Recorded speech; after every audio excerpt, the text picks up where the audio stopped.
नमस्कार। आकाशवाणी जयपुर अजमेर से प्रस्तुत हैं प्रादेशिक समाचार।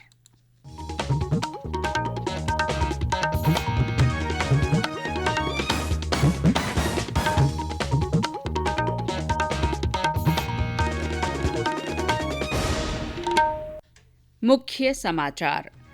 4 जिलों में पंचायती राज संस्थाओं के चुनाव नतीजे घोषित। श्रीगंगानगर में कांग्रेस की जीत, कोटा, बारां और करौली में मिले जुले नतीजे। राज्यसभा की मंजूरी के बाद संसद ने चुनाव कानून संशोधन विधेयक 2021 पारित किया। प्रधानमंत्री नरेंद्र मोदी ने कहा, केंद्र सरकार ने लड़कियों और महिलाओं के जीवन की बेहतरी के लिए कई योजनाएं शुरू की। प्रदेश में ज्यादातर स्थानों पर न्यूनतम तापमान में बढ़ोतरी के बावजूद कई जिलों में कड़ाके की ठंड। और राज्य के 88% से अधिक लोगों को कोविड का पहला टीका लगाया गया।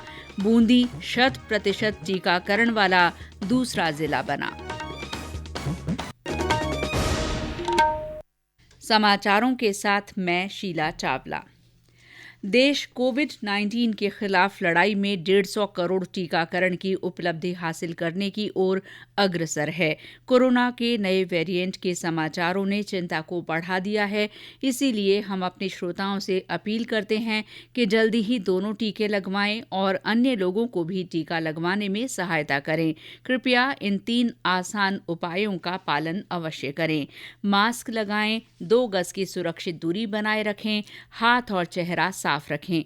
कोविड से संबंधित किसी भी जानकारी और मार्गदर्शन के लिए राष्ट्रीय हेल्पलाइन नंबर 1075 पर संपर्क करें। और अब समाचार विस्तार से। राज्य के कोटा, बारां, करौली और श्रीगंगानगर जिलों में जिला परिषद और पंचायत समिति सदस्यों के चुनाव में मिले जुले नतीजे आए हैं। कई पंचायत समितियों में कांग्रेस और भाजपा दोनों दलों को बहुमत नहीं मिला है। श्रीगंगानगर की 9 पंचायत समितियों में से 8 में कांग्रेस को बहुमत मिला है और सादुलपुर पंचायत समिति में बाजी निर्दलियों के हाथ में है। करौली जिले की 8 पंचायत समितियों के नतीजे आ चुके हैं। हिंडौन, नादौती और श्री महावीर जी में निर्दलीय प्रत्याशियों का दबदबा रहा। मासलपुर पंचायत समिति में भाजपा का बोर्ड बनना तय है और मंडरायल, करौली तथा सपोटरा में कांग्रेस को बढ़त हासिल हुई है। बारां जिले की 8 पंचायत समितियों में से छीपा, बड़ौद, अंता, छबड़ा और बारां में भाजपा को और अटरू, शाहबाद, किशनगंज तथा मांगरोल में कांग्रेस को बहुमत मिला है। कोटा में जिला परिषद की 23 सीटों में से भाजपा को 13 और कांग्रेस को 10 सीटें मिलने के समाचार हैं। कांग्रेस के प्रदेश अध्यक्ष गोविंद सिंह डोटासरा ने ट्वीट कर नतीजों को उत्साहजनक बताया है। उन्होंने कहा कि 4 जिलों की 30 में से 20 पंचायत समितियों में कांग्रेस अपना प्रधान बनाने जा रही है। ये जीत जनता के कांग्रेस पार्टी और सरकार के सुशासन में विश्वास की जीत है। संसद ने चुनाव कानून संशोधन विधेयक आज पारित कर दिया। राज्यसभा में आज विपक्षी सदस्यों के वॉकआउट के बीच ये विधेयक पारित हुआ। लोकसभा ने इसे कल ही पारित कर दिया था। इस विधेयक में 18 साल की आयु पूरी कर चुके व्यक्तियों को मतदाता सूची में अपना नाम दर्ज कराने के लिए हर साल 4 अवसर देने का प्रावधान है। विधेयक के बारे में बोलते हुए कानून और न्याय मंत्री किरेन रिजिजू ने इसे एक क्रांतिकारी कानून बताया और इसे समय की मांग कहा। बाल विवाह निषेध संशोधन विधेयक 2021 आज लोकसभा में पेश किया गया। इसमें लड़कियों के विवाह की आयु सीमा को 18 से बढ़ाकर 21 साल करने का प्रावधान है। सदन में विधेयक पेश करते हुए महिला और बाल विकास मंत्री स्मृति जुबिन ईरानी ने कहा कि ये कानून विवाह में सभी धर्मों और जातियों की महिलाओं को समानता का अधिकार प्रदान करेगा। श्रीमती ईरानी ने कहा कि विधेयक की पुनर्स्थापना ऐतिहासिक है। केंद्र सरकार की स्ट्राइव योजना के तहत राज्य के 14 औद्योगिक प्रशिक्षण संस्थानों का चयन किया गया है। इन संस्थानों को उन्नत बनाने के लिए 9 करोड़ 52 लाख रुपए आवंटित किए गए हैं। लोकसभा में ये जानकारी सांसद कर्नल राज्यवर्धन राठौड़ द्वारा पूछे गए प्रश्न के जवाब में कौशल विकास और उद्यमशीलता राज्य मंत्री राजीव चंद्रशेखर ने दी। भारतीय जनता पार्टी के संसदीय दल की बैठक आज नई दिल्ली में हुई। इसमें विभिन्न केंद्रीय मंत्रियों ने भी भाग लिया। बैठक के बाद केंद्रीय मंत्री अर्जुन राम मेघवाल ने संवाददाताओं को बताया कि इसमें कानून मंत्री किरेन रिजिजू ने चुनाव संशोधन विधेयक के बारे में प्रेजेंटेशन दिया। साथ ही बैठक में वोकल फॉर लोकल, आगामी सुशासन दिवस तथा अन्य मुद्दों पर चर्चा हुई। अटल बिहारी वाजपेयी जी का जन्मदिन आ रहा है। 25 दिसंबर को सुशासन दिवस के रूप में हम सबको मनाना है। उसके बारे में जिक्र किया। सांसद खेल स्पर्धा, उसके बारे में जिक्र किया।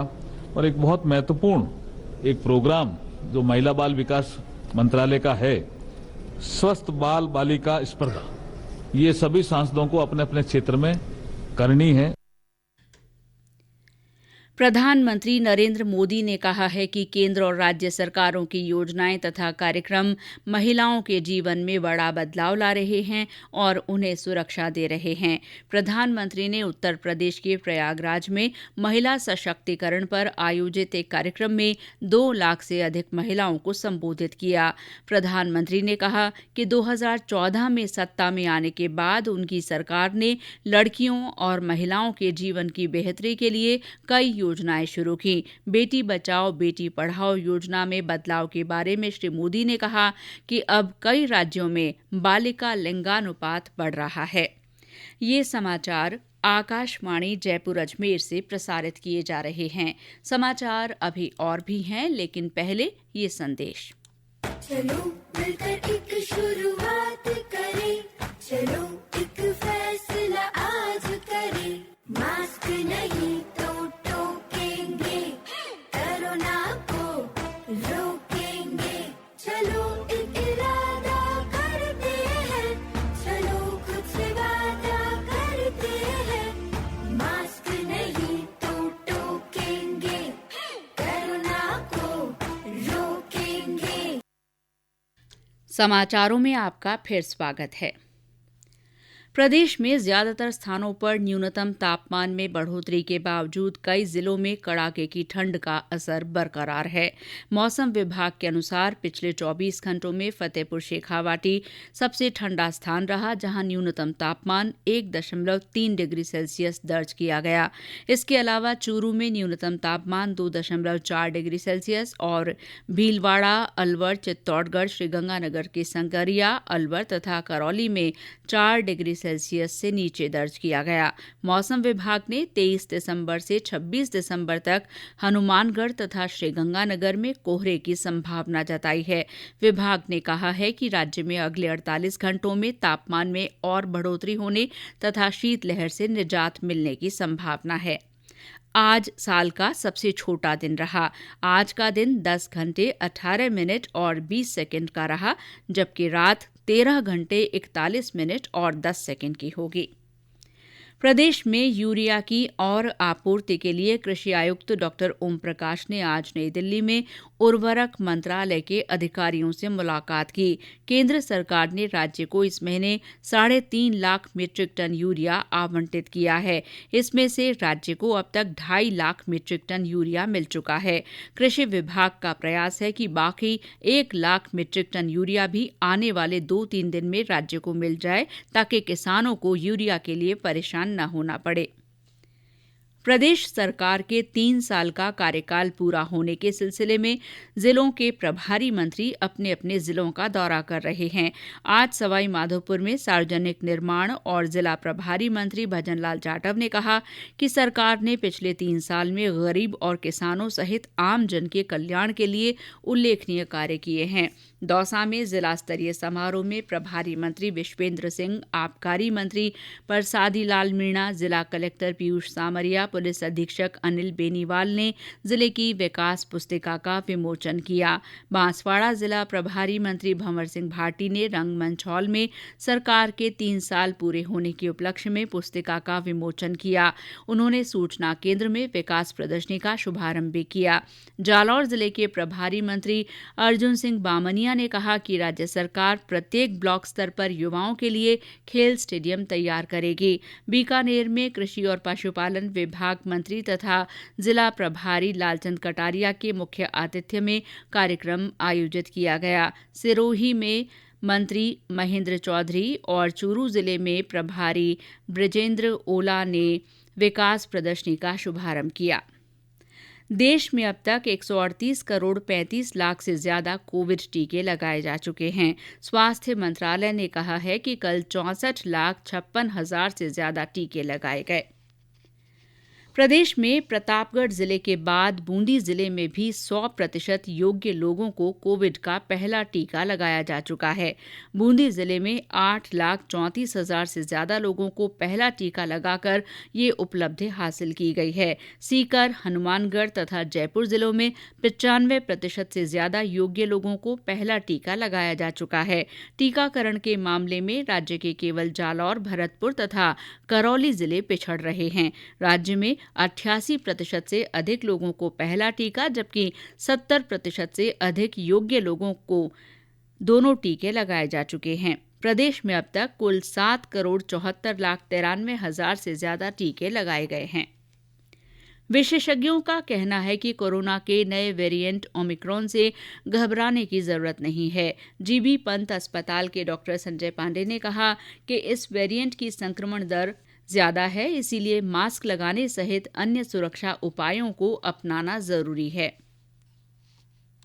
ओमिक्रॉन की जो सबसे चिंता वाली बात है इसका संक्रमण दर है। ये चिंता इसलिए है कि कम समय में ज्यादा केसेस आ सकते हैं। अच्छी बात यह है कि संक्रमण काफी मामूली है। साउथ अफ्रीका डेटा को देखें, पिछले 1 महीने में संक्रमण बहुत तेजी से बढ़ा और बहुत तेजी से नीचे आया, लेकिन ये ट्रांसलेट नहीं हुआ हॉस्पिटलाइजेशन में, नहीं डेथ में। तो घबराने की जरूरत नहीं है, लेकिन कोविड अप्रोप्रिएट बिहेवियर बनाए रखें ताकि अगर ओमिक्रॉन इंडिया में फैलता भी है तो केसेस कम हो। ऐसा लगता नहीं है कि सेकेंड वेव की तरह केसेज बढ़ेंगे, लेकिन अगर बढ़ता भी है और माइल्ड होता है तो इसमें कोई चिंता वाली बात नहीं लगती।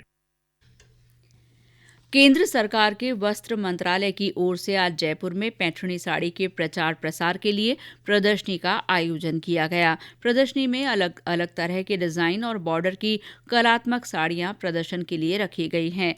35,000 रुपए से शुरू होकर ये करीब 3.5 लाख रुपए तक की साड़ियां उपलब्ध हैं। इस साड़ी को बनाने में 6 महीने से 1 वर्ष तक का समय लगता है। आजादी का अमृत महोत्सव के तहत भरतपुर के रामेश्वरी देवी कन्या राजकीय महाविद्यालय में राष्ट्रीय सेवा योजना का विशेष शिविर आयोजित हुआ। इसमें एनएसएस के जिला समन्वयक डॉक्टर जितेंद्र सिंह ने छात्राओं का आह्वान किया कि वे स्वयं को अनुशासित रखते हुए सामाजिक कुरीतियों के उन्मूलन और कोविड टीकाकरण के प्रति लोगों को प्रोत्साहित करने के लिए काम करें। और अंत में मुख्य समाचार एक बार फिर।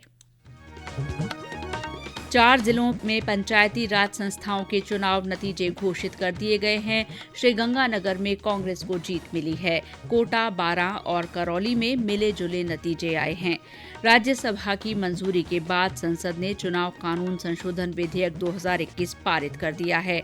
प्रधानमंत्री नरेंद्र मोदी ने कहा है कि केंद्र सरकार ने लड़कियों और महिलाओं के जीवन की बेहतरी के लिए कई योजनाएं शुरू की हैं। प्रदेश में ज्यादातर स्थानों पर न्यूनतम तापमान में बढ़ोतरी के बावजूद कई जिलों में कड़ाके की ठंड पड़ रही है।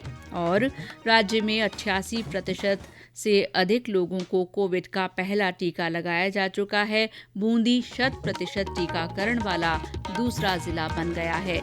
इसी के साथ प्रादेशिक समाचार बुलेटिन समाप्त हुआ। नमस्कार।